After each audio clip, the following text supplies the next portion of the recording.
The air in the small, windowless room was thick with the smell of disinfectant and something else, something metallic and faintly sweet. It clung to the back of my throat, a familiar, unwelcome guest. I ran a gloved finger over the worn surface of the microscope, the cool plastic a stark contrast to the warmth of my skin. Dust motes danced in the single beam of light from the overhead fluorescent, a silent ballet in my self-imposed exile.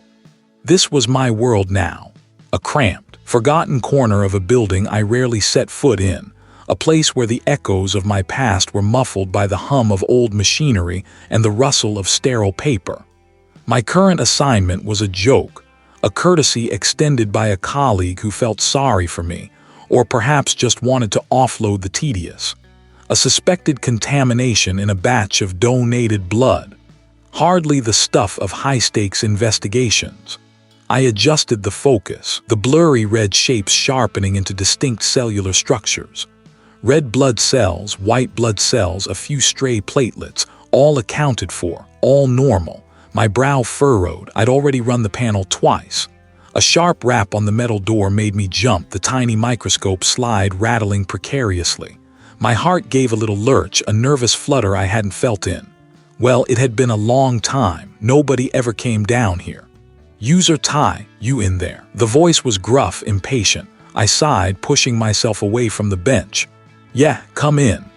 The door creaked open, revealing a uniformed officer I didn't recognize. He was broad-shouldered, his uniform crisp, a stark contrast to my own faded, comfortable clothes. He held a slim manila folder.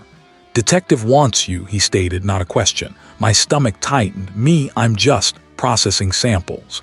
"Yeah, well, he wants I," said it's urgent. Something about an emergency autopsy. Down in the hospital basement, emergency autopsy requested. He thrust the folder at me.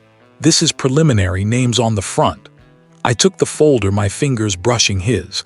His hand was rough, calloused. I opened it, my gaze falling on the stark black lettering. A name and a photograph. A young woman, her eyes wide and a little vacant, her smile forced. I didn't recognize her.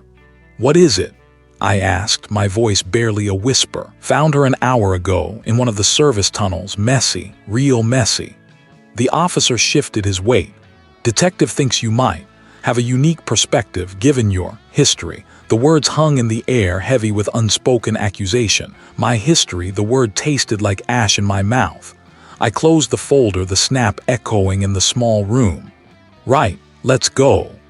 The descent into the hospital basement, emergency autopsy requested, was a journey back in time. The air grew colder, the scent of disinfectant stronger, mingling with the faint, unsettling odor of decay. The fluorescent lights here were harsher, buzzing with an insistent, irritating rhythm. The officer led me through a maze of sterile corridors, past humming ventilation shafts and stacks of medical supplies, until we reached a heavy steel door marked with a biohazard symbol. A uniformed attendant stood guard, his face pale. He nodded curtly as we passed, his eyes lingering on me for a moment too long, a flicker of recognition or perhaps just curiosity. Then we were in. The room was larger than my cramped office, but no less grim. Stainless steel gleamed under the harsh lights. A single gurney stood in the center, draped in a sterile sheet, and beside it a figure I recognized instantly. The detective. He was older than I remembered, his hair grayer, but his gaze was as sharp and unyielding as ever. He'd been the one who'd pushed hardest for my dismissal. "User Ty," he said, his voice flat. "Glad you could make it." I ignored the barb, my eyes drawn to the gurney. "The victim," he nodded, a grim gesture. "Young woman, early 20s. He was found in a service tunnel, as the officer said. It's unusual." He pulled back the sheet. My breath hitched. It wasn't just the violence, though that was considerable. It was the staging, the meticulous, deliberate arrangement of the scene. The body was positioned with an almost artistic precision, limbs contorted, head tilted at an unnatural angle. And then there were the objects, placed around the body almost like an offering. A single wilting rose, a tarnished silver locket open and empty, and a small, intricately carved wooden bird, its wings spread as if in mid-flight. My mind, despite itself, began to race. The details. The symbols, it was too familiar, too specific. "You recognize this?" Detective asked, his voice low, watching me closely. I swallowed, the metallic taste in my throat suddenly overpowering. "No," I lied, my voice raspy, "but it's very deliberate." He grunted, a sound that conveyed skepticism. Deliberate is one word for it, calculated, precise, almost ritualistic. He paused, letting the word hang in the air. "We found something else, tucked into her pocket." He gestured to a small, clear evidence bag on a nearby tree. Inside, nestled on a bed of cotton, was a small, folded piece of paper. My hands trembled as I reached for it. The paper was old, brittle, and smelled faintly of dust and something I couldn't quite place. I unfolded it carefully. It was a photograph, faded, grainy. A group of people, faces blurred by time and poor developing. But one figure, standing slightly apart, was unmistakable. A younger me, my own face staring back. A ghost from a life I tried so hard to bury. And beside me, a woman. Her face was turned away, her hair obscuring her features, but there was something about her posture, the way she held her head. This wasn't just a random act of violence. This was a message, and it was for me. "What is it?" The detective pressed, his gaze unwavering. I stared at the photograph, my vision blurring. The faces in the picture swam before my eyes. The wilting rose, the empty locket, the wooden bird, it was all there. The one that had shattered my career, my reputation, my life. "Wait," I breathed, a single word escaping my lips. This can't be." My carefully constructed wall of professional indifference crumbled, leaving me exposed and vulnerable. The past, I realized with a sickening lurch, had just come knocking, and it wasn't here for a friendly visit.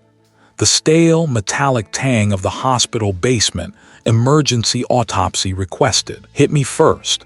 It was a scent I knew too well, a grim perfume of formaldehyde and something else, something organic and final.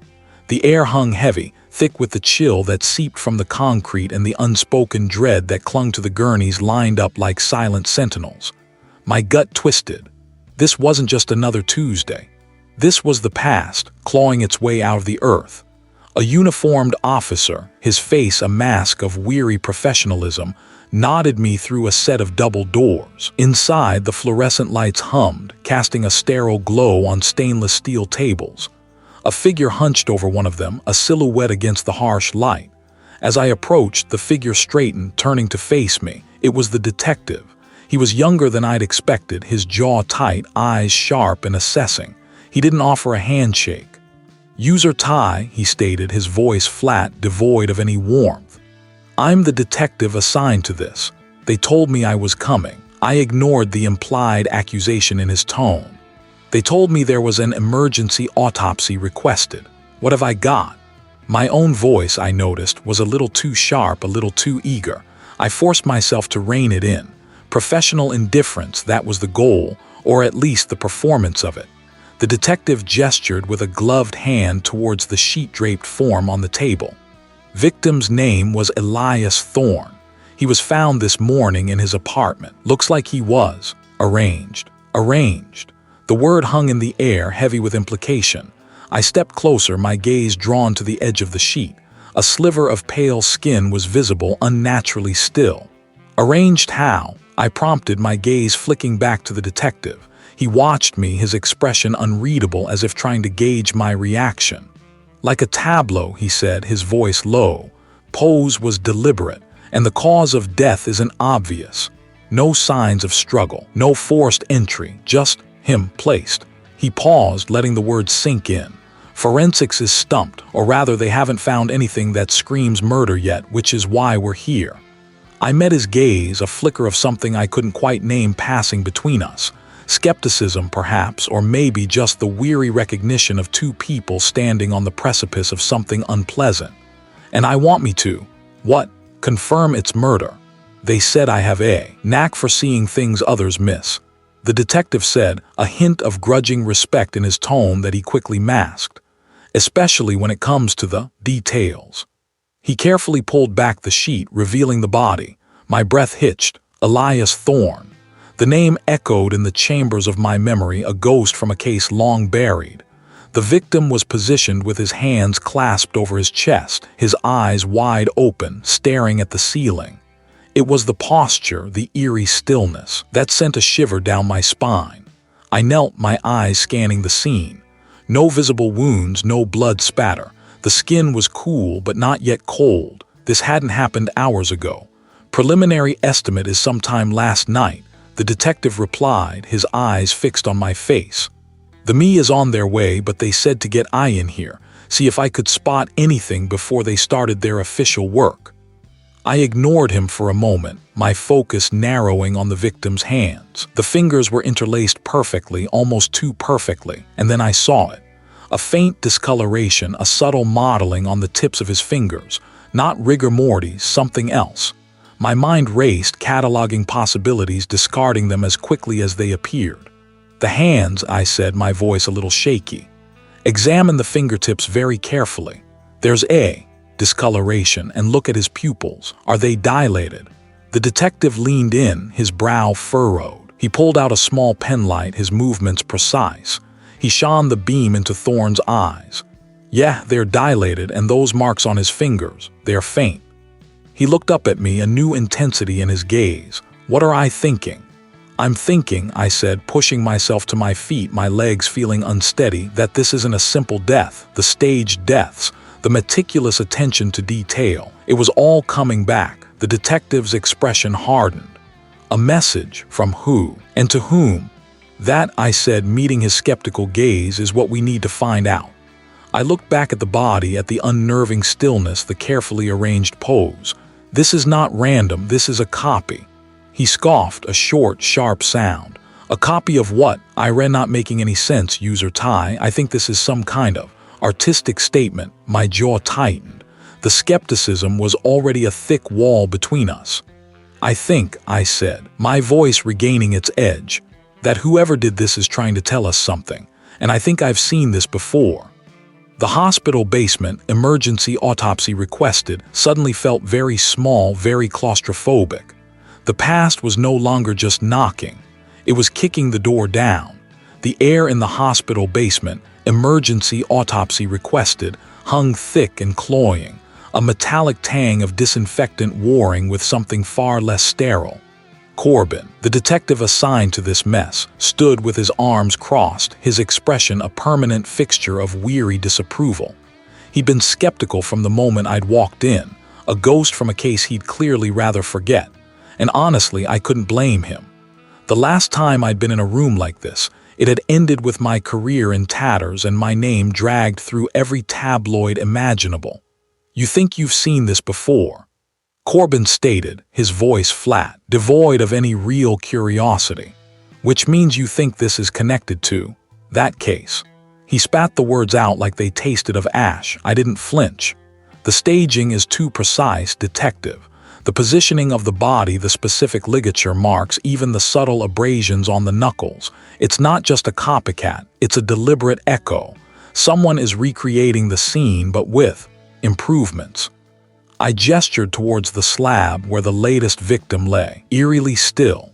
The harsh overhead lights did nothing to soften the stark reality of death. Corbin scoffed, a low rumble in his chest. Improvements? You call this an improvement? He gestured with his chin towards the victim. This guy's missing a kidney, the other one, he wasn't. I knelt by the body, ignoring Corbin's thinly veiled impatience. My gloved fingers hovered over a faint discoloration on the victim's left forearm, almost imperceptible against the pale skin. That's the point, isn't it? I murmured, my gaze sweeping over the room. The sterile white walls, the gleaming instruments laid out with almost surgical precision, the faint hum of machinery in the background. It was a stage, and the killer was the meticulous director. They took something here, something specific, and look. I pointed to the faint indentations on the victim's fingertips. Pressure marks, consistent with holding something small and rigid for an extended period, something they might have been trying to retrieve. Corbin grunted, shifting his weight. Retrieve what? His dignity.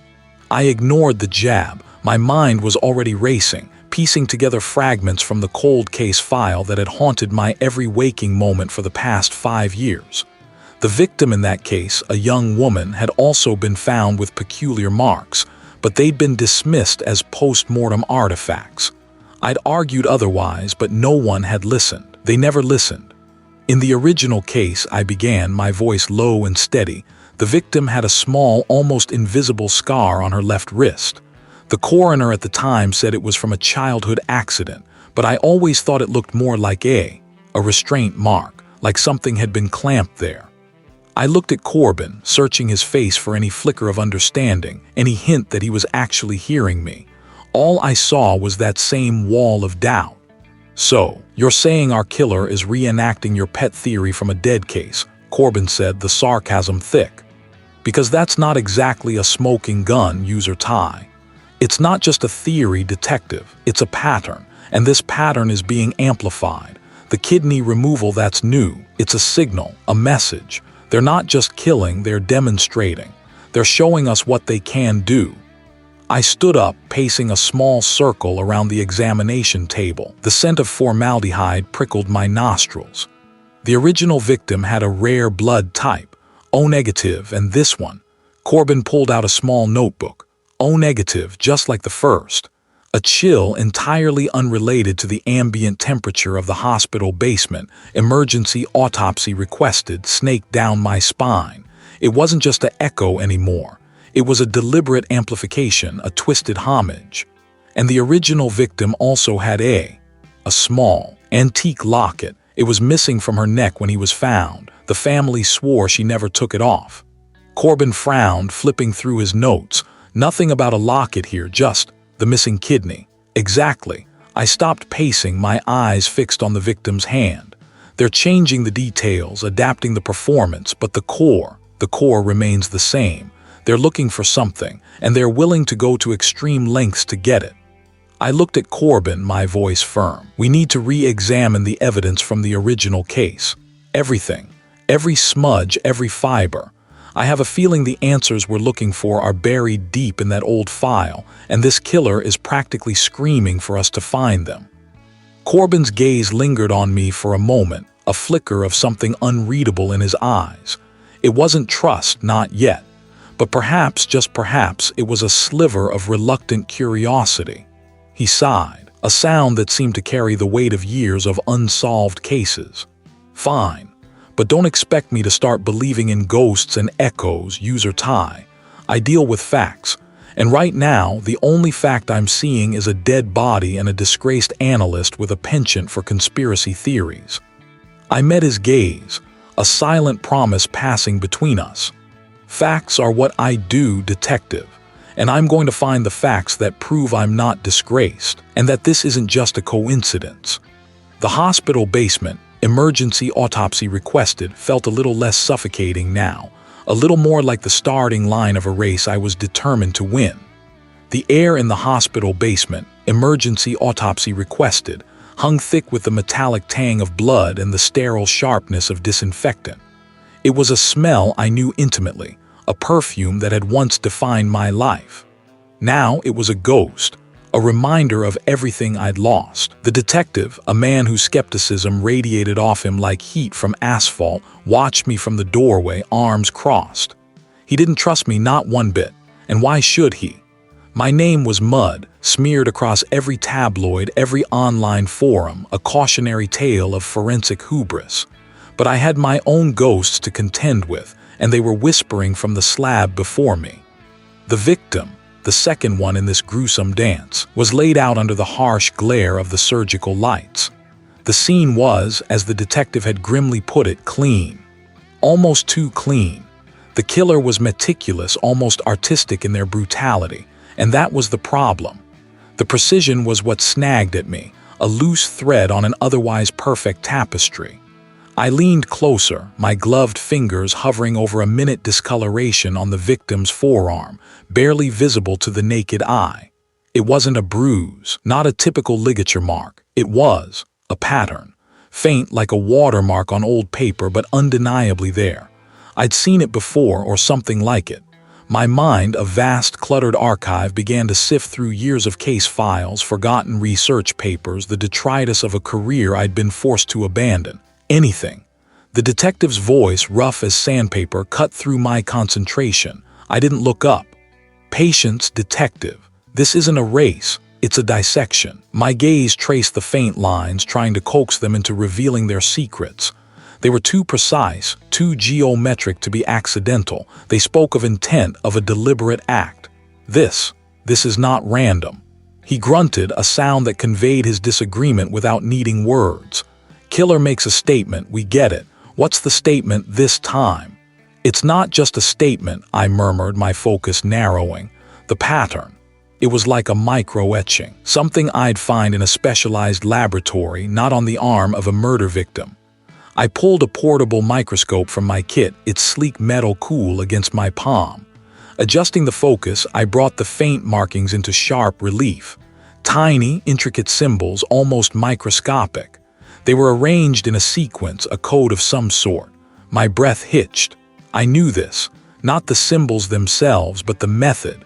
The application. It was a technique used in a very niche field, one that dealt with the manipulation of cellular structures at a molecular level.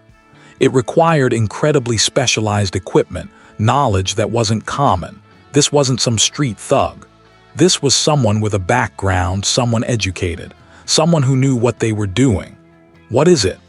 The detective asked, his tone shifting slightly, a sliver of curiosity piercing his usual cynicism. He'd moved closer, his shadow falling across the sterile field.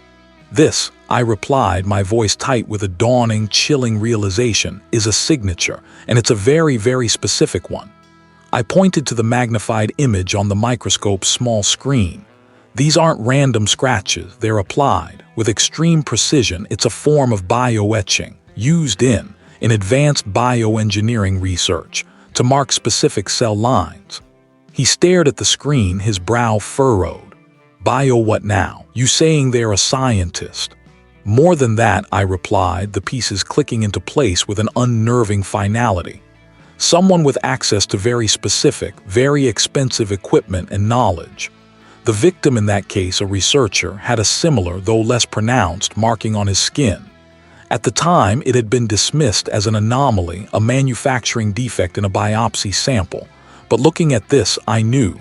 It was the same hand, the same mind. The killer wasn't just mimicking the old case, they were recreating it. They were taunting me. This wasn't just about the victims anymore, this was personal. The killer knew about my past, they knew me. This is from the Peterson case, I stated, my voice steady despite the turmoil churning inside me. The one that ended my career. The detective's jaw tightened. He'd heard the rumors, of course, everyone had. Peterson, I rest saying this is him, the same guy, the same modus operandi, at least, I corrected, my eyes fixed on the microscopic etchings. The same signature, but more refined, more confident. I looked up, meeting the detective's gaze. His skepticism was still there, but now a flicker of something else had joined it. A grudging acknowledgement, perhaps, or maybe it was just the reflection of the harsh lights in his eyes. They're not just killing people, detective. They're leaving me a message. They're telling me they remember. And I remembered too. Every detail of the Peterson case, every misstep, every dead end. The killer was replaying my worst nightmare, and this time I wouldn't let them win. The files, the research, the science, it was all in my head, a weapon they clearly underestimated. The hospital basement, emergency autopsy requested, no longer felt like a tomb. It felt like the beginning of the fight. The hospital basement, emergency autopsy requested. The words echoed in my head, a grim mantra as I stepped out of the clattering service elevator. It wasn't a place I'd expected to see again, not like this. The last time my career had been in freefall, my reputation shredded like old documents in a faulty shredder. Now I was here by a reluctant invitation, a ghost haunting my own past. The air in the long, tiled corridor was a familiar cocktail, metallic tang, strong disinfectant, and an underlying, indescribable sweetness that always clung to these places. The fluorescent lights hummed with an artificial cheer, reflecting off the polished linoleum floor, making everything feel too bright, too stark. My boots clicked, the sound amplified in the quiet, as if announcing my unwelcome arrival. I pushed open the door marked with a biohazard symbol, the heavy steel groaning on its hinges. Inside, the main bay was a symphony of stainless steel and clinical precision. A single table draped in white dominated the center. Standing over it, a figure in scrubs and a disposable gown, their back to me, was meticulously arranging tools on a tray. My stomach tightened. I knew that posture. I knew that meticulousness. Well, if it isn't the prodigal analyst. A voice, raspy with fatigue, cut through the quiet. The figure turned slowly. It was a colleague, someone I'd worked alongside for years, someone whose respect I'd once held, before it evaporated into thin air with the Peterson case. Their eyes, visible above the mask, were weary but sharp, scrutinizing me. No warmth, just a professional chill. Heard you were back in town, didn't expect to see you here though. Emergency autopsy, I stated, my voice steadier than I felt. The detective called me. I omitted the part where I'd practically strong-armed the detective into letting me observe. The colleague scoffed softly, picking up a scalpel. Right, because my team isn't capable, or perhaps it's just that the detective likes a good circus. This one's a doozy, user tie, another replica.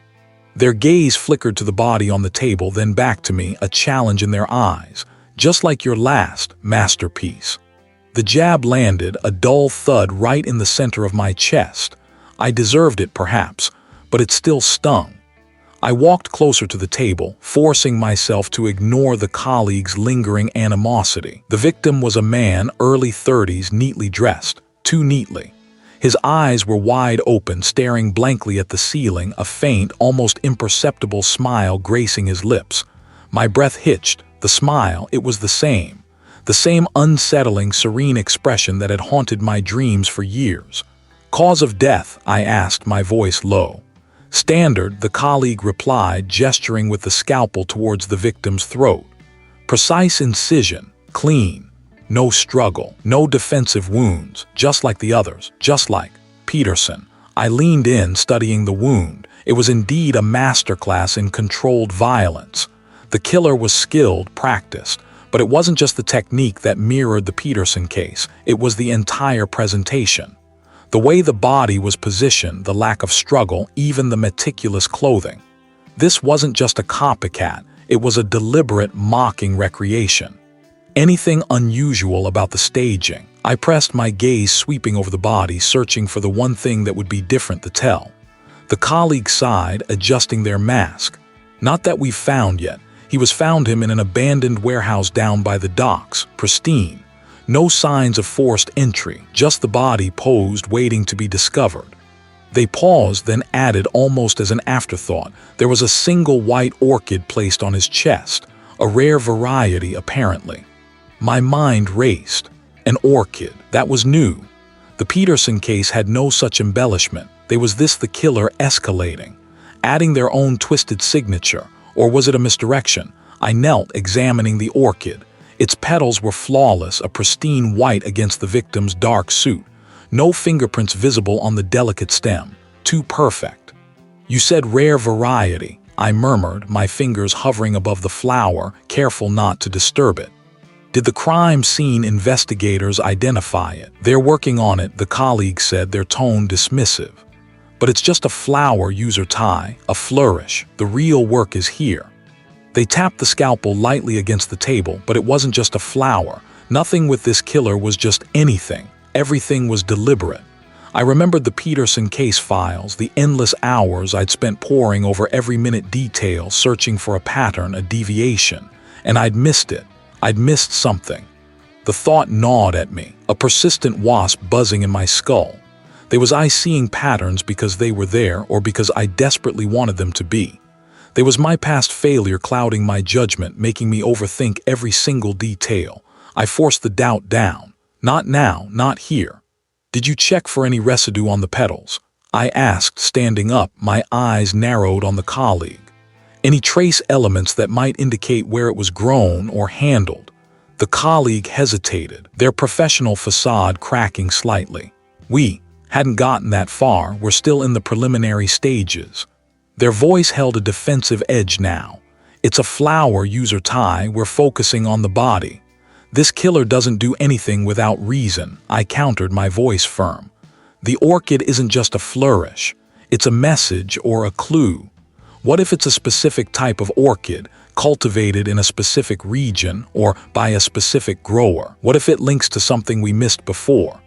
The colleague stared at me for a long moment, their expression unreadable. You're grasping, user Ty, just like last time, the serene smile, the precise cut, the pristine orchid. It was a tableau carefully constructed, but there was something else, something nagging at the edge of my perception. I leaned closer to the victim's left hand, which rested loosely by his side. The fingernails were clean, perfectly manicured. Too clean, almost unnaturally so, and then I saw it.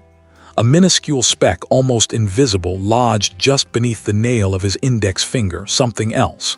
Wait, I breathed, my heart giving a sudden hard lurch. Look at this. The colleague, clearly annoyed, grudgingly moved closer. What now, user Ty?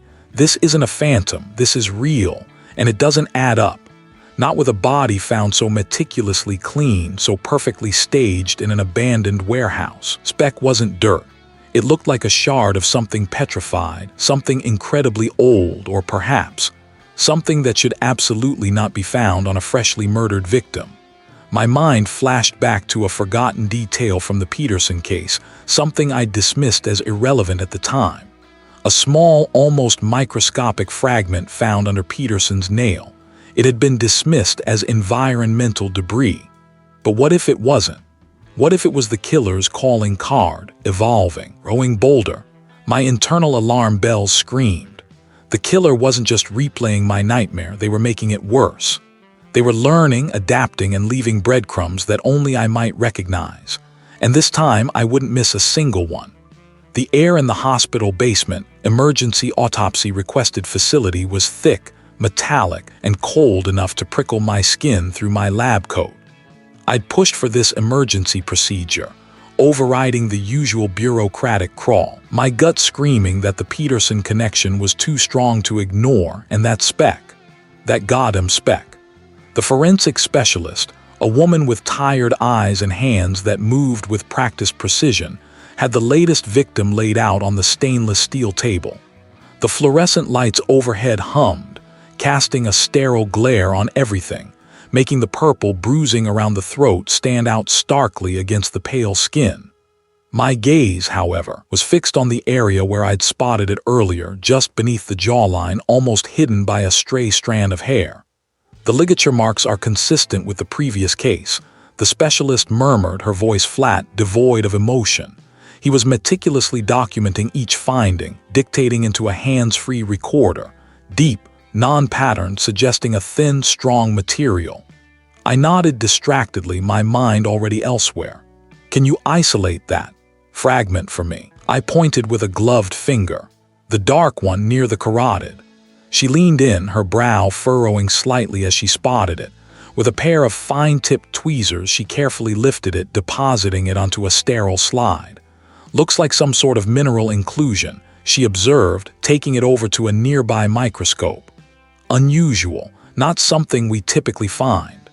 It's not, I agreed, moving to peer through the eyepiece after she adjusted the focus. Its structure was crystalline, yet layered, displaying an incredibly intricate arrangement of microfractures and inclusions. This wasn't just some mineral. This was my mineral, my disgraced research. My cryosediment theory. Years ago, I'd theorized about a unique geological phenomenon, a rapid fossilization process under specific, extreme conditions that left behind these distinct microcrystalline shards. I'd even managed to synthesize a few samples in the lab, proving the theoretical possibility. But my findings had been dismissed, ridiculed even during the Peterson fallout. They'd called it a fabrication, a desperate attempt to create evidence where none existed. My career had imploded, and now here it was, on a victim's neck. Are you seeing something specific, user Ty? The specialist asked, noticing my sudden rigidity. I pulled away from the microscope, my breath catching in my throat. I need to run some advanced spectroscopy on this, immediately. My voice was tight, a thin wire stretched to breaking point. This couldn't be a coincidence. It was impossible. Cryosediment was so rare, so specific to my discredited work, that finding it here was like finding my own fingerprint at the scene. I moved to a smaller, more specialized station, a portable unit I'd insisted on bringing. My hands, usually steady as a surgeon's, trembled slightly as I loaded the slide. The machine whirred to life, a soft glow emanating from its analysis chamber. Minutes stretched into an eternity, each second amplifying the frantic beat in my ears. The results flashed on the screen, a complex spectrum of light and energy absorption. My eyes scanned the data, searching for the telltale peaks, the unique markers I'd spent years identifying. And there they were. Every single one, unmistakable. This wasn't just similar to my cryosediment. It was cryosediment. A wave of nausea washed over me. This material was virtually unknown to anyone outside my inner circle, outside the handful of colleagues who had worked with me on that doomed project. And only one of them had the precise knowledge, the means, and the motive to weaponize it in this way. The motive. My mind raced back to the Peterson case. The initial skepticism, the sudden shift in opinion against me, the damning testimony from a trusted collaborator, someone I'd shared every step of my cryosediment research with. The colleague. They had testified that my findings were unsubstantiated, likely contaminated, even a deliberate misrepresentation of data. Their testimony had sealed my fate, painting me as a fraud. But what if they knew the truth? What if they knew cryosediment was real and had used my own research, my own unique marker to frame me? And now they were using it again, a macabre signature, knowing it would drag me back into the very nightmare they'd helped create. This wasn't just a copycat. This wasn't just a ghost from the past. This was personal. This was a direct challenge, a taunt from someone who knew my deepest vulnerabilities, someone who knew exactly how to twist the knife. They weren't just mirroring the Peterson case. They were completing the destruction they'd started, using the very evidence that had once been my greatest scientific triumph. The betrayal hit me like a physical blow, sharper than any accusation. It wasn't just about clearing my name anymore. It was about stopping a killer who was using my own discredited legacy as a weapon, a killer who had stolen my work, my reputation, and now my peace. This wasn't just a case. It was a reckoning. And I knew exactly who to start looking for. The call came in a blur of static and urgency. "User Ty, get down here, now, it's bad." The voice was the detective's, clipped, devoid of the usual preamble. My blood didn't run cold, it just stopped. A heavy, sickening weight settled in my gut. I knew that tone.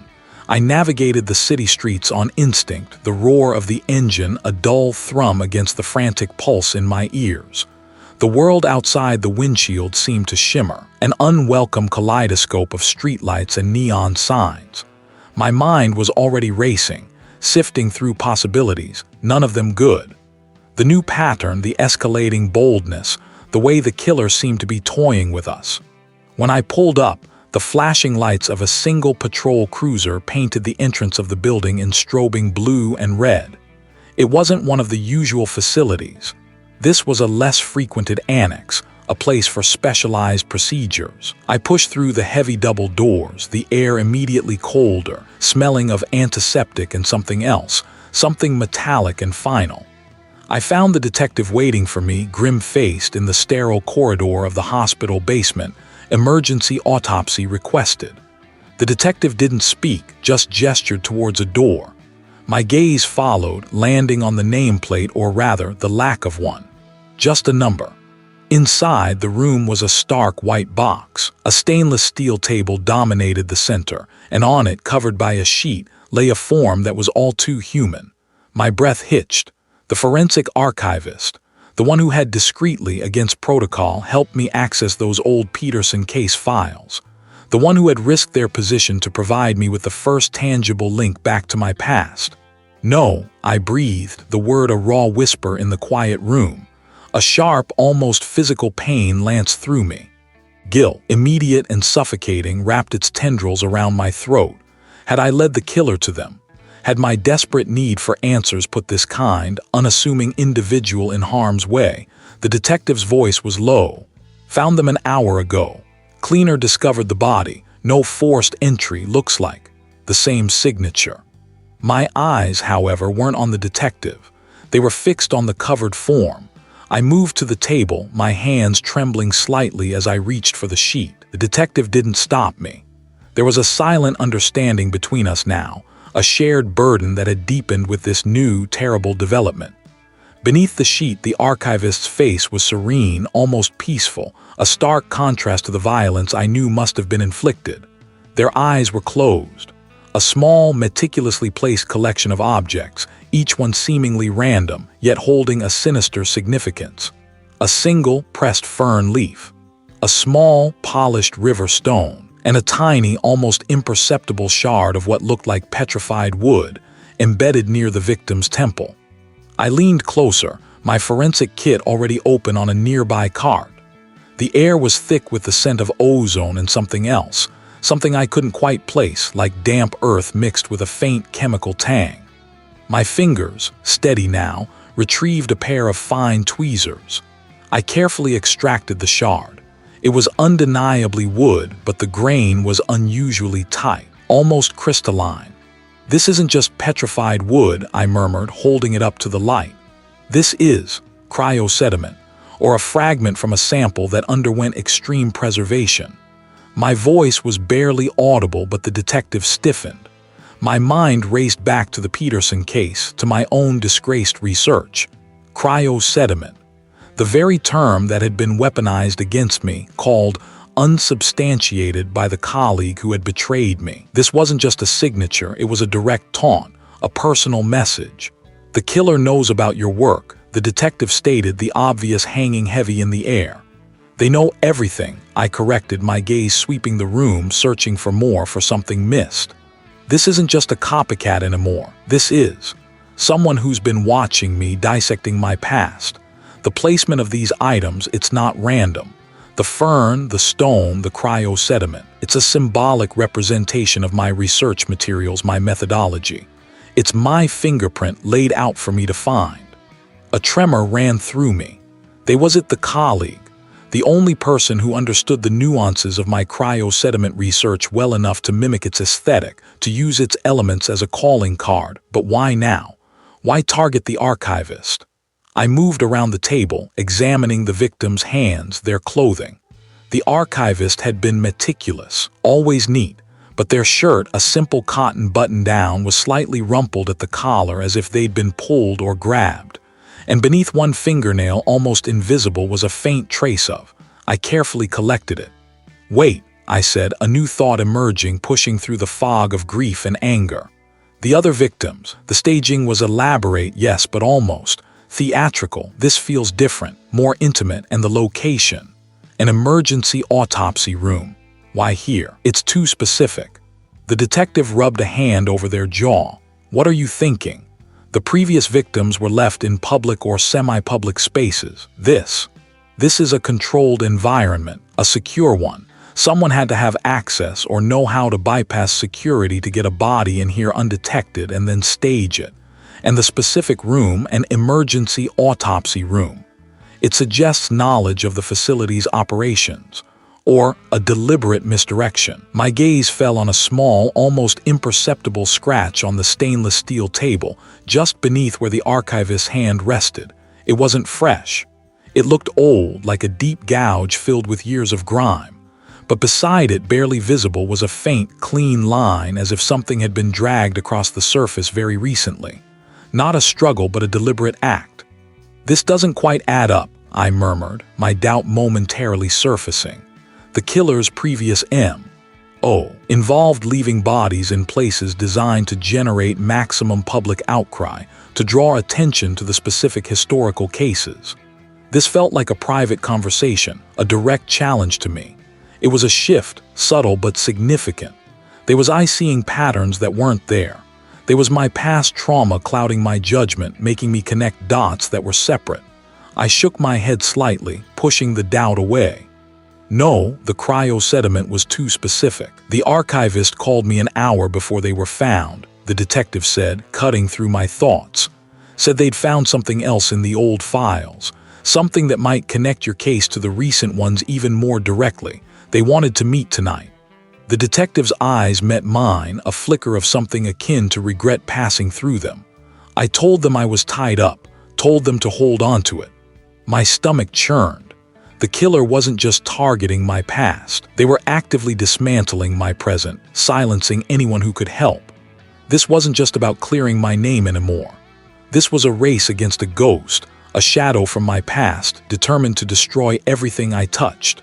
The archivist's sacrifice, their quiet courage, fueled a new resolve in me. I wouldn't let them die in vain. The detective and I, we were all that was left. We had to rely on each other completely because now it was personal, and the killer was just getting started. My stomach churned. The archivist. The thought alone felt like a physical blow. Corbin's voice, tight with a barely contained fury, had cut through the static on my phone. They found the archivist in their office, but it's not a typical scene. There are layers, user Ty, too many layers. He hadn't needed to elaborate. I knew what layers meant in our line of work, a staged tableau, a deliberate message. The call ended with instructions to meet at the designated site. Not the usual facility, not the familiar sterile halls. This was different, rushed, an urgent sidestep from protocol. I found myself navigating the winding, dimly lit corridors of a facility I rarely visited, following the increasingly pungent scent of disinfectant and something metallic. The signs, stark and functional, eventually led me to the hospital basement. Emergency autopsy requested. The air down here was thick with the hum of unseen machinery and a pervasive chill that seeped into my bones, colder than any autumn morning.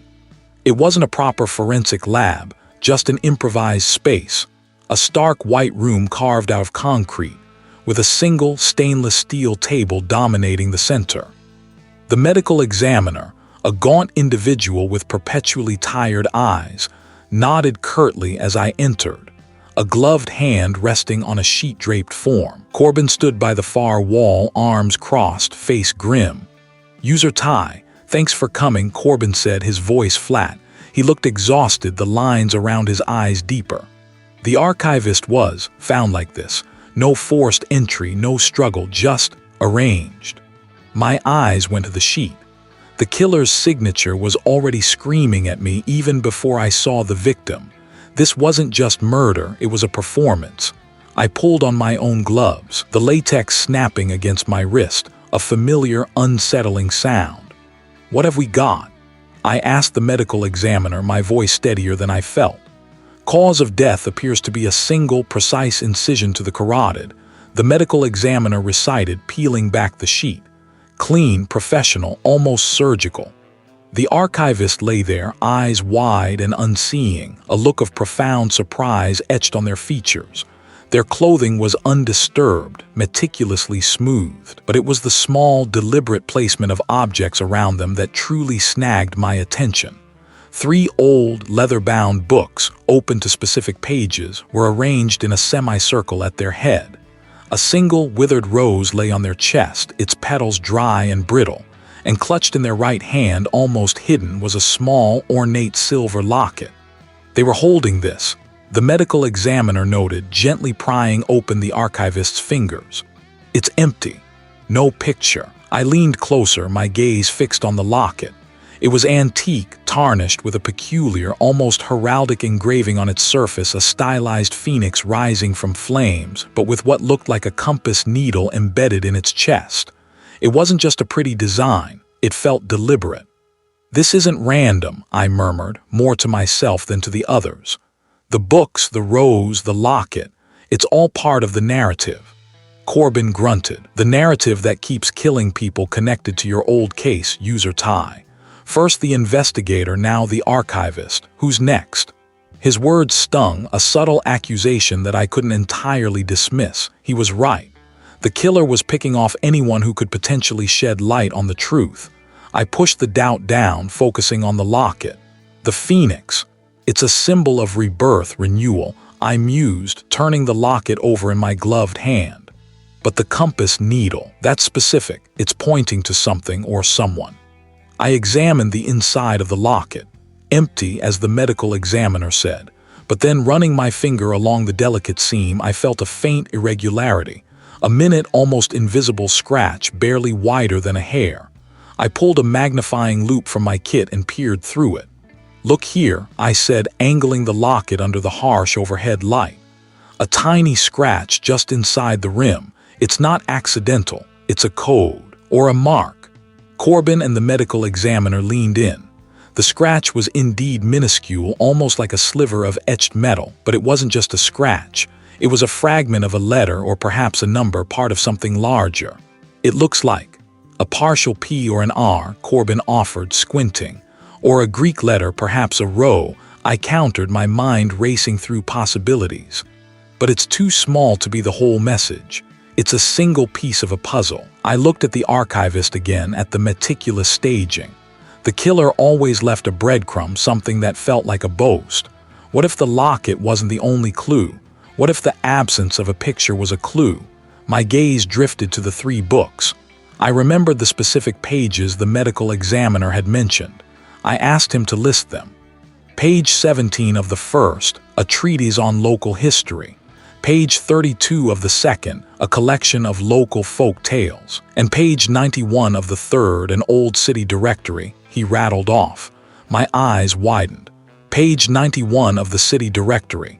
What year? 1987, he replied, consulting his notes. 1987, the year the cold case began. The year everything fell apart. I quickly cross-referenced the pages in my head, a flash of insight hitting me with the force of a physical blow. Page 17 of the history book contained a brief mention of the old Blackwood Municipal Archives, a building that had been abandoned for decades after a fire. Page 32 of the folktales spoke of a local legend about a lost treasure hidden within the ruins of a great hall of records. And the 1987 city directory, page 91. The directory, I breathed, the pieces clicking into place. Page 91. It lists the last known address of the former lead investigator on the Blackwood case. Not the one who was killed recently, but the original investigator from 1987. The one who retired in disgrace, whose career was also destroyed. Corbin's eyes met mine, a flicker of understanding replacing the skepticism. The one who dropped off the map, the original lead investigator. Exactly, I confirmed. The killer isn't just mirroring the past. They're trying to finish what they started, the original investigator. They're the next target, and the location, the Blackwood Municipal Archives. An abandoned building, Corbin murmured, the gears turning in his head. Plenty of space for a masterpiece. But something still nagged at me. The small, almost imperceptible scratch inside the locket. It felt like a redundant clue if the books and directory were so clear. Unless...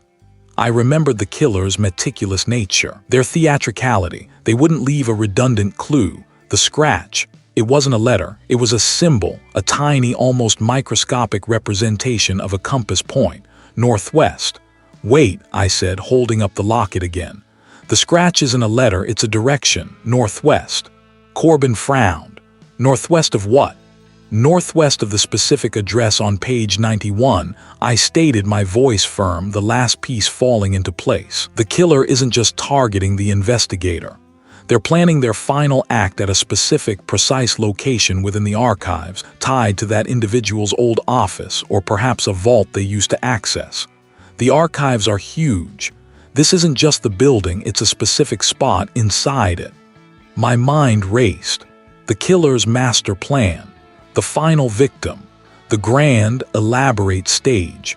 It all pointed to the Blackwood Municipal Archives. The disgraced original investigator was the final pawn in this twisted game, and the abandoned archives, with its history of fire and lost records, was the perfect backdrop for the killer's ultimate, horrifying tableau. We need to move, I told Corbin, my gaze hardening. Now, if my hunch is right, the original investigator is already there, and the killer is waiting for us. The tension in the room was palpable, a live wire humming with impending danger. This wasn't just a chase anymore, it was a direct confrontation. My breath hitched, a cold knot tightening in my stomach. The Blackwood Municipal Archives. That was where it ended. Not just a location, but a symbol. A mausoleum for forgotten truths, a place where history could be rewritten by ash and neglect. The disgraced original investigator was the final pawn, and the killer, with their meticulous theatrical flair, was preparing their final, most devastating act. The archives, I rasped, turning to the detective. Corbin's face was grim, his eyes already reflecting the same chilling realization. He didn't question, just nodded, snatching his keys from the desk. We were out the door and in the unmarked vehicle before the last echo of my words faded. The city lights blurred into streaks as we sped through the night, every turn of the wheel a desperate prayer for speed.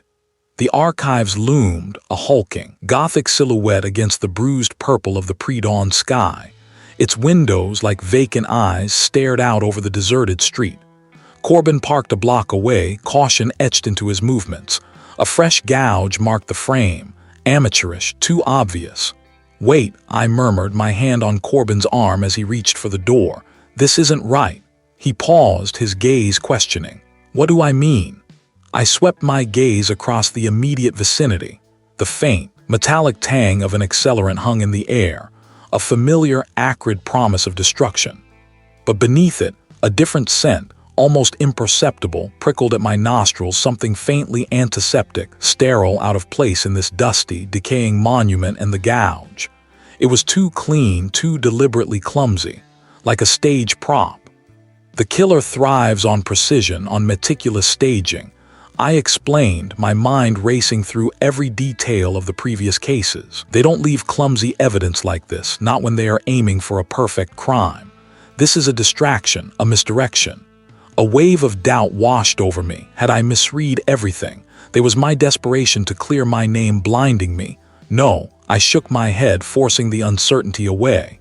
My gut, honed by years of sifting through the detritus of human cruelty, screamed. They want us to think they're burning the archives. It's for effect. A smoke screen. Corbin's brow furrowed.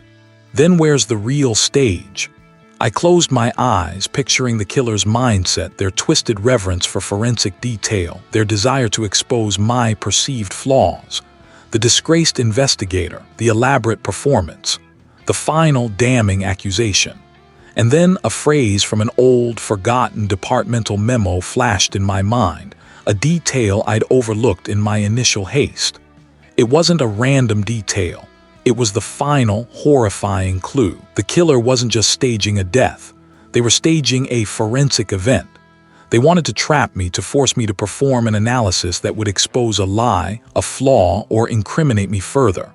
They wanted to make me part of their final, twisted narrative, and the perfect, sterile, hidden place for such a macabre performance. "The hospital basement," I answered, my voice gaining conviction, though a shiver ran down my spine. Not the main hospital. An old, disused section. They would have access through someone on the inside, or someone who used to be on the inside. Corbin's eyes widened, the implications settling heavily.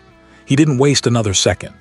A single flickering fluorescent bulb cast a sickly yellow glow over a rusted fire escape. This was it. The air in the basement was thick with the scent of disinfectant and stale air, a stark contrast to the archives. Each step echoed ominously on the concrete floor. We moved past dimly lit storage rooms, their contents shrouded in dust sheets, until we reached a more open area.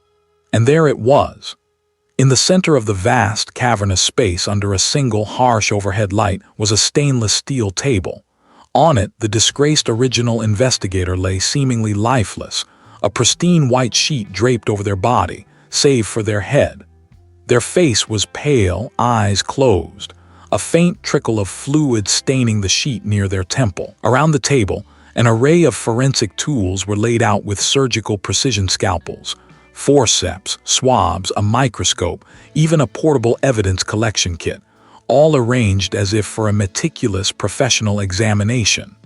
But this was no professional setup. This was a grotesque pantomime. And standing over it all, meticulously adjusting a small, almost imperceptible device near the investigator's head, was a figure. They wore a clean, white lab coat, too pristine for the dusty environment and sterile gloves. It was the former colleague. User Ty, the former colleague said, their voice calm, almost serene, a stark contrast to the buzzing tension in the room. Their eyes, usually veiled by indifference, now held a zealous gleam. I knew I'd understand the subtlety of my final message. This is for my brilliance, for my blind spot. Corbin moved, his weapon raised, but the former colleague simply smiled, their hand hovering over the device. One step closer, detective, and this entire delicate experiment fails, and user TY will be implicated once and for all. My mind raced. The emergency autopsy. The fluid on the sheet, the precise arrangement of tools. It wasn't just about killing the investigator. It was about framing the death, making it appear as a botched forensic procedure. Justice for my contributions, always overshadowed by your genius. This investigator, they gestured to the prone figure, was merely a vessel, a final, crucial piece of the puzzle to expose the real killer and the real incompetence. I scanned the scene again, every detail screaming at me. The fluid wasn't blood. It was a clear, viscous liquid, slightly iridescent under the harsh light and the device. It was small, almost hidden, connected by a thin tube that snaked under the sheet. "That's not a poison," I stated, my eyes fixed on the former colleague's face, searching for any flicker of reaction. "It's a powerful sedative delivered slowly, enough to simulate death, to induce a coma. You're not killing them, are you? Not yet. You're staging a death in progress, an emergency autopsy where the victim is still technically alive but appearing dead." The former colleague's smile faltered, a hint of surprise flashing in their eyes. Always so perceptive, user Ty, but the sedative will eventually stop their heart. And by then the autopsy would have begun, implicating you in the desecration, in the final, fatal error. And the fluid, I pressed, my mind working at warp speed. Is it designed to mimic a specific post-mortem change, to throw off initial analysis? A clever detail, wouldn't you agree? The former colleague purred, regaining their composure. A synthetic cerebral spinal fluid, subtly altered to suggest a specific, untraceable toxin, a ghost in the machine, as it were. My eyes darted to the investigator's chest. A barely perceptible rise and fall. They were alive. Barely. The former colleague wanted me to be the one to discover the death during the autopsy, to be caught in their web of deceit. "The sedative," I responded, my gaze fixed on the device. "It's delivering a constant, low dose. But if you remove it too quickly, the system will shock, potentially causing cardiac arrest." My brain flashed back to a rare case study from my early days. A complex physiological reaction to sudden withdrawal of certain neurodepressants. This was exactly the kind of obscure scientific detail the former colleague would revel in, a trap within a trap. "Precisely," the former colleague confirmed, a triumphant glint in their eyes. "A truly elegant solution. You can't save them without risking killing them yourself. A no-win scenario, user Ty. A desperate, risky gambit." The device had a manual override, a tiny, almost invisible dial for precise flow control. It wasn't meant for a sudden stop, but for a gradual tapering. "Corbin, hold my position," I commanded, my eyes locked on the former colleague. "Don't engage them directly." Then I took a step forward, my focus absolute. "I want to expose my flaws. I want to prove my incompetence." I challenged, my voice cutting through the tense air. "Fine, but I miscalculated. I underestimated my ability to adapt, to see beyond my meticulously crafted illusions." The former colleague scoffed.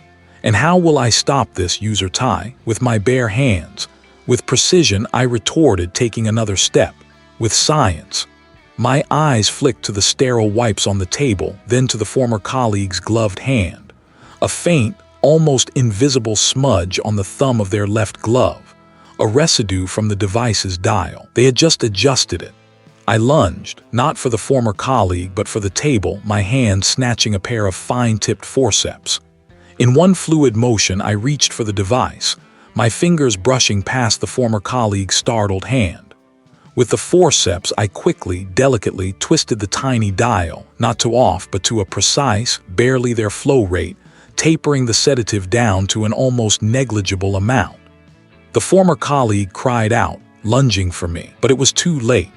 The device hummed softly, its delivery slowing to a trickle, stabilizing the investigator's system, preventing the immediate shock.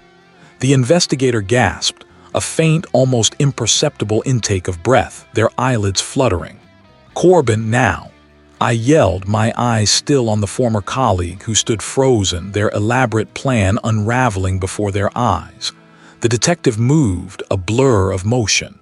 He had been waiting for my signal. For the moment, the immediate threat to the victim was neutralized. He tackled the former colleague, bringing them down with a practiced efficiency. The former colleague struggled, snarling, but Corbin had them secured within seconds, their pristine lab coat now crumpled and stained on the concrete floor. I stood over the investigator, my chest heaving, adrenaline coursing through my veins. The immediate danger had passed. The climax was over. The killer was apprehended, and the victim, barely clinging to life, was now safe. The former colleague's twisted forensic stage was dismantled, their final grand performance a failure, and not for the former colleague but for the device. My hand shot out not to tackle them but to snatch the small, intricate timer from the table. My fingers wrapped around the cold metal just as their own gloved hand twitched, a desperate lunge to reclaim it. "User Ty, stop." The detective's voice boomed, but it was too late. My grip was firm. The former colleague, caught off guard, stumbled back, knocking over a stack of sterile wipes with a soft thud. Their eyes, wide with a sudden chilling clarity, locked onto mine. There was no more pretense, just raw, cornered fury. "I don't understand," they hissed, their voice low, strained. "I never understood." "I understand enough," I retorted, holding the device aloft. "I understand what this is and what that smudge on my glove means." The detective, quick as a viper, was already there. Their hand clamped down on the former colleague's wrist, twisting it gently but firmly behind their back. "Stay calm, what smudge?" "Their left thumb," I stated, my voice steady despite the adrenaline still coursing through my veins. "Barely visible, a residue from the dial of this device. Unique. I saw them adjust it just moments ago." I demonstrated, twisting the small, knurled dial on the timer. The former colleague had been setting the final parameters for a new accident. The same parameters that had destroyed my life years ago. The detective, skeptical but thorough, peeled back the former colleague's glove with a practiced hand. They peered closely, then pulled a penlight from their pocket, shining it on the former colleague's thumb. A faint, almost iridescent sheen caught the light. It was there. The unmistakable, almost microscopic metallic dust, mixed with a polymer compound, characteristic of the device's unique manufacturing. A choked sound escaped the former colleague. Their shoulders slumped. The fight drained out of them like air from a punctured tire.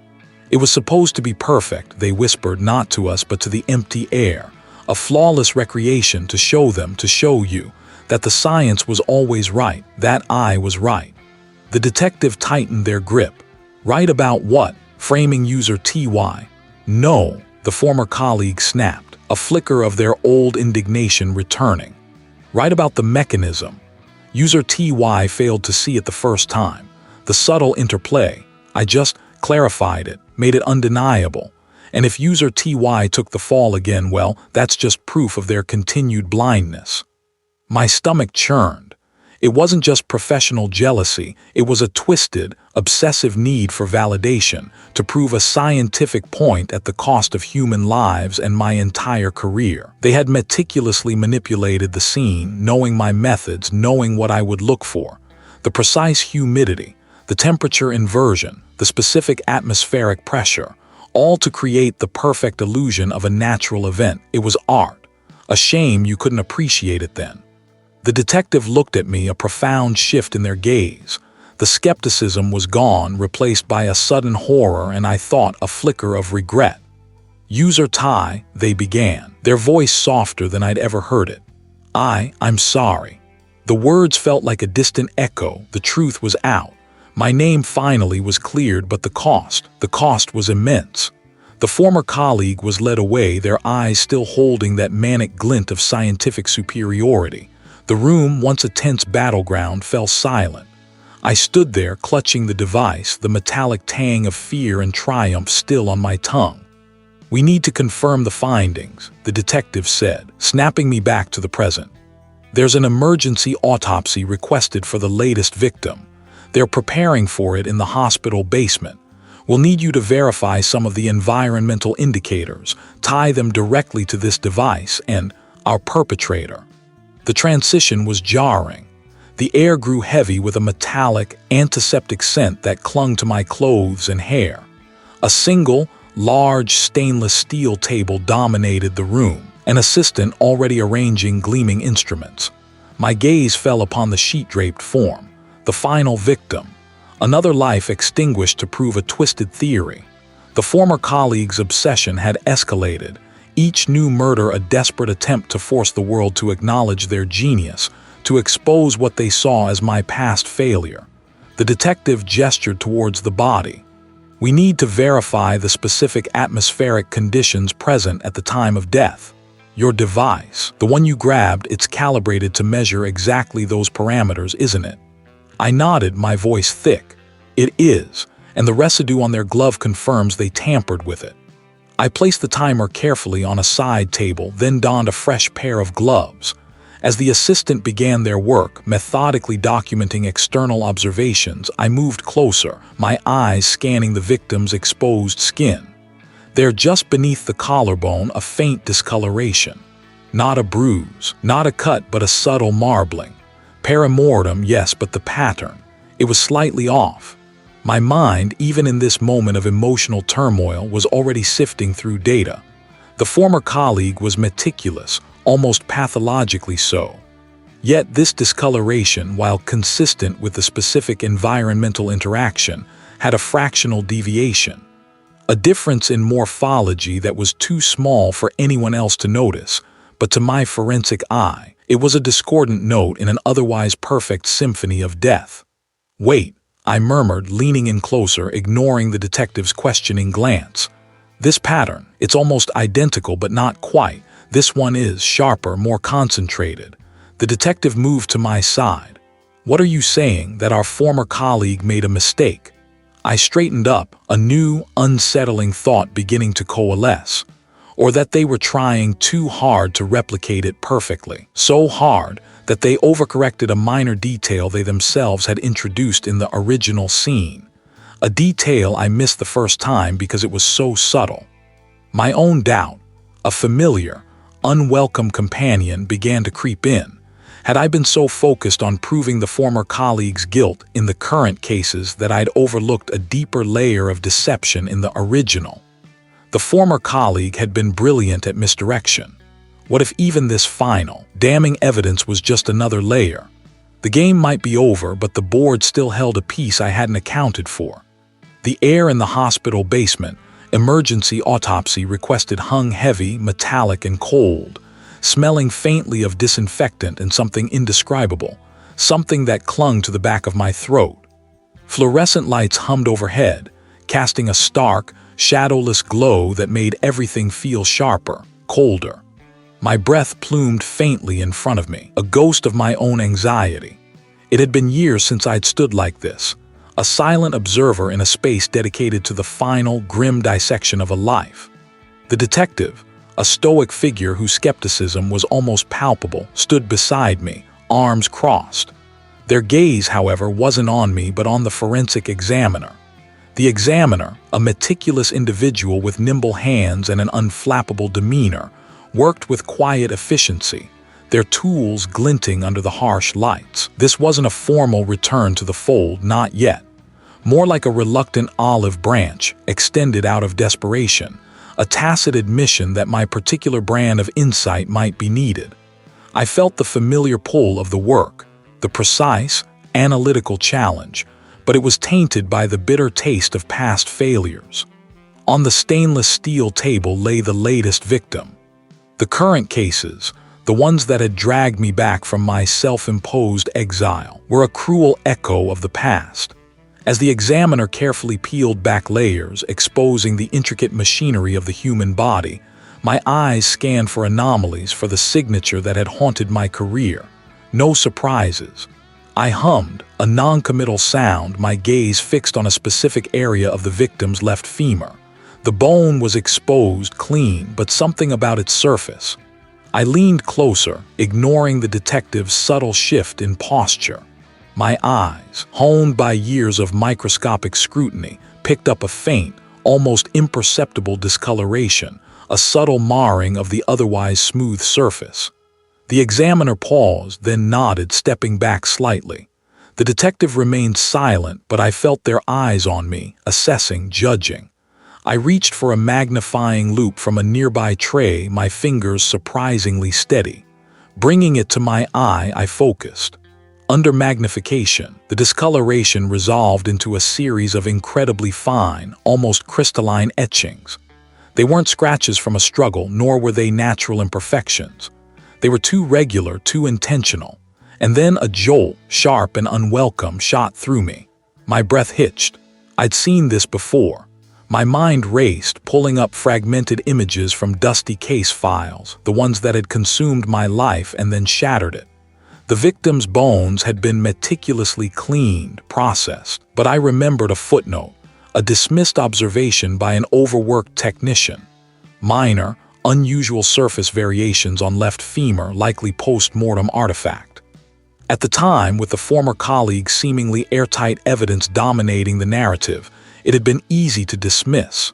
I had dismissed it, and that self-doubt, that familiar, unwelcome companion began to creep in. What if even this final, damning piece of evidence was part of a grander, more insidious design? These marks, I added, my voice tight, they aren't artifacts and they aren't from the struggle. I straightened, turning to the detective, the loupe still clutched in my hand. They're deliberate, and I think I know what they are. The detective's eyebrows raised, a flicker of something unreadable in their eyes. And what's that, user tie? A signature, I replied, the word feeling heavy on my tongue. Not the killer's, not directly anyway. I took a deep breath, trying to articulate the nascent, unsettling realization forming in my mind. In the original case, the victim's body was found in a remote location, carefully positioned. The former colleague's DNA, their unique method of disposal, it all pointed directly to them. It was almost too perfect. The examiner exchanged a glance with the detective. Are I suggesting the former colleague was framed for the original case, user tie, after all this? No, I corrected, shaking my head slowly. Not framed, misdirected. The former colleague was meticulous.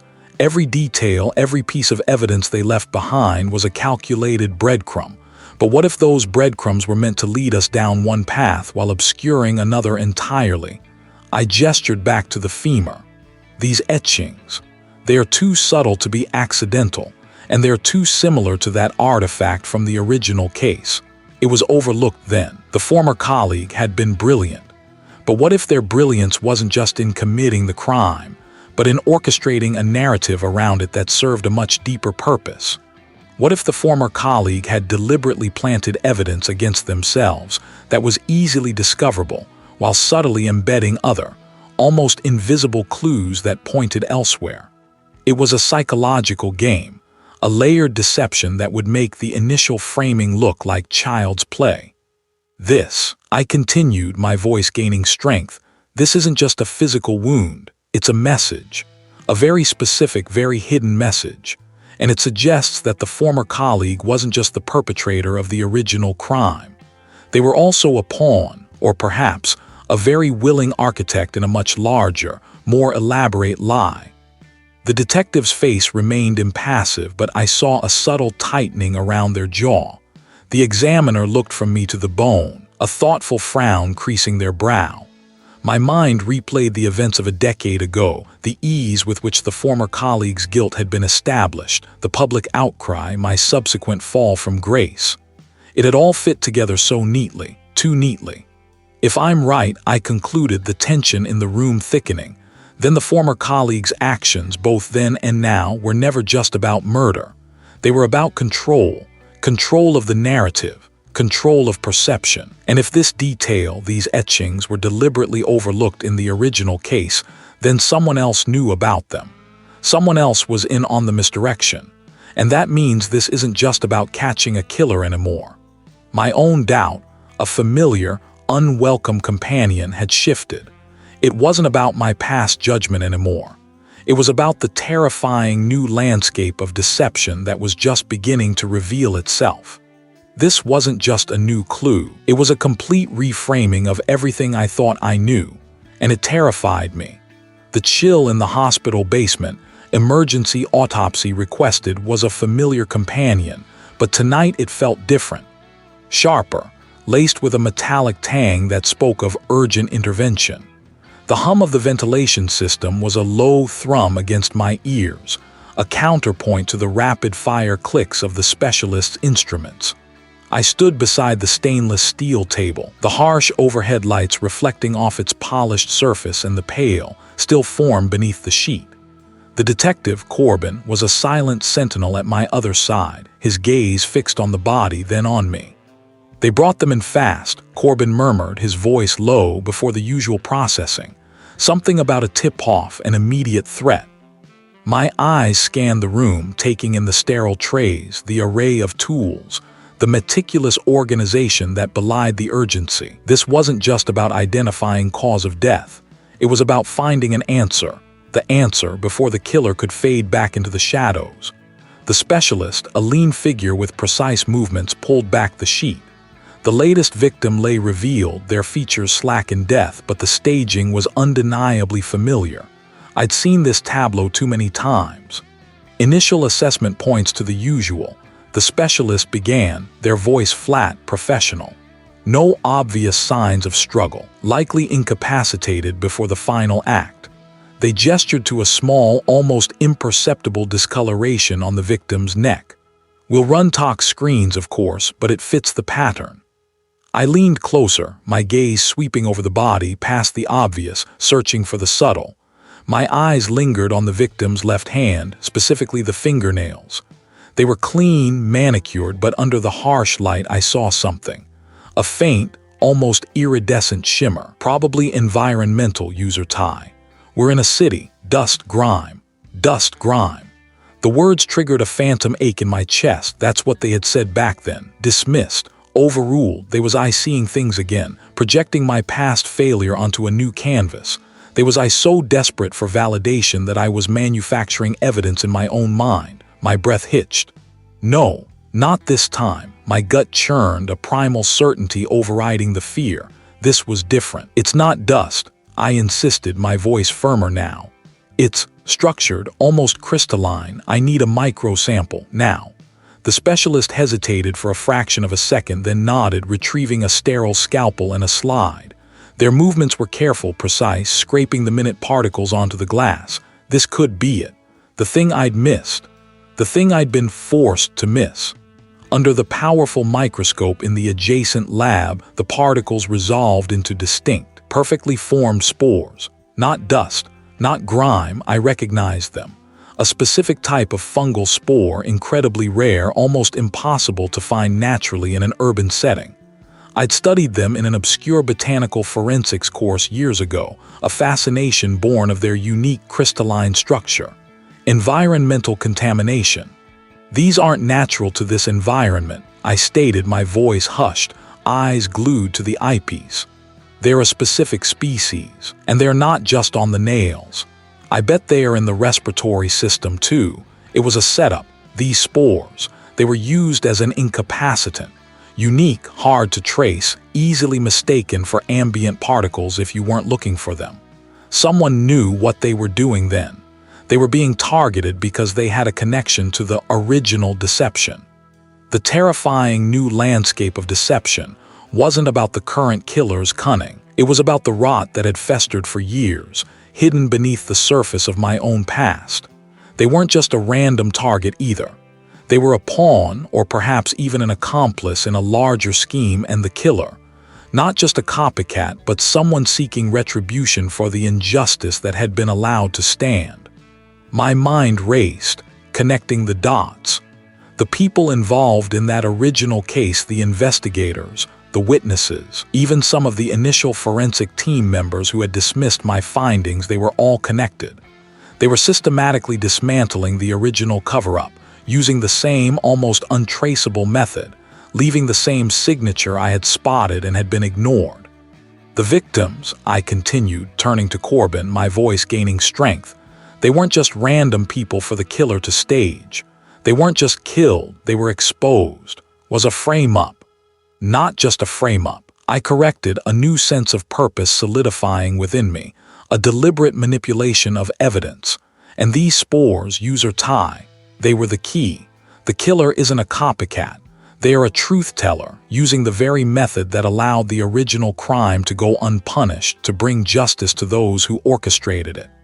The emotional weight of years lifted, replaced by a fierce clarity. And now I had the proof. The relief was immense, but it was tempered by a profound sadness for all the lost years, for the pain that could have been avoided. But there was also a burning sense of purpose. My skills, once a source of professional ruin, were now the instrument of truth. Corbin looked at me, his gaze steady. So, we're not looking for a killer who wants to recreate the past. We're looking for someone who wants to correct it. He paused, then added, a hint of something akin to respect in his eyes, and I, use or tie, I just gave us the roadmap. A quiet understanding passed between us. The skepticism was gone, replaced by a shared resolve. My purpose wasn't just to solve mysteries, but to ensure that the truth, no matter how deeply buried, always found its way into the light. The hospital basement emergency autopsy requested had not just yielded a clue, it had given me back myself. The resolution wasn't just for the case, it was for me, and I was ready for whatever came next.